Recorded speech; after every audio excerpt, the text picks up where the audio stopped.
வணக்கம் பக்தர்களே. இன்று முருகப்பெருமானின் அற்புதமான வரலாற்றை கேட்போம். முன்னொரு காலத்தில் சூரபத்மன், சிங்கமுகன், தாரகாசுரன் என்ற அசுரர்கள் கடும் தவம் செய்து பல வரங்களைப் பெற்றனர். அந்த வரங்களின் ஆணவத்தால் தேவர்களையும் முனிவர்களையும் துன்புறுத்தத் தொடங்கினர். அவர்களது கொடுமையால் மூவுலகமும் அமைதியை இழந்தது. தேவர்கள் அனைவரும் சிவபெருமானிடம் சென்று தங்களை காப்பாற்றுமாறு வேண்டினர். அப்போது சிவபெருமானின் நெற்றிக் கண்ணிலிருந்து 6 தெய்வீக தீப்பொறிகள் வெளிப்பட்டன.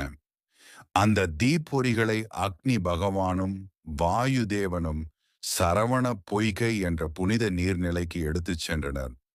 அந்த 6 தீப்பொறிகளும் 6 அழகிய குழந்தைகளாக மாறின. அவர்களை கார்த்திகை பெண்கள் அன்போடு வளர்த்தனர். பின்னர் பார்வதி தேவி அந்த 6 குழந்தைகளையும் தழுவிய போது அவர்கள் ஒன்றாக இணைந்து 6 முகங்களும் 12 கரங்களும் கொண்ட ஆறுமுக முருகனாக தோன்றினார். முருகன் சிறு வயதிலேயே அனைத்து கலைகளையும் கற்று ஞானத்திலும் வீரத்திலும் சிறந்து விளங்கினார். உலகை காப்பாற்ற வேண்டிய நேரம் வந்தபோது பார்வதி தேவி தன் சக்தியின் வடிவமான வேலை அவருக்கு வழங்கினார். வேலை பெற்ற முருகப்பெருமான் தேவர்களின் படையை வழிநடத்தி அசுரர்களுக்கு எதிராக போருக்கு சென்றார். முதலில் தாரகாசுரனையும் பின்னர் சிங்கமுகனையும் வென்றார். இறுதியாக சூரபத்மனுடன் கடும் போர் நடைபெற்றது.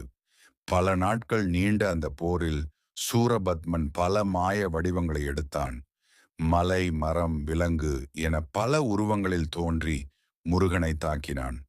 ஆனால் முருகப்பெருமானின் தெய்வீக சக்திக்கும் வேலின் வலிமைக்கும் முன் அவனால் வெற்றி பெற முடியவில்லை. இறுதியில் சூரபத்மன் ஒரு பெரிய மாமரமாக மாறி மறைந்தான். முருகன் தனது வேலை எறிந்து அந்த மரத்தை இரண்டாக பிளந்தார்.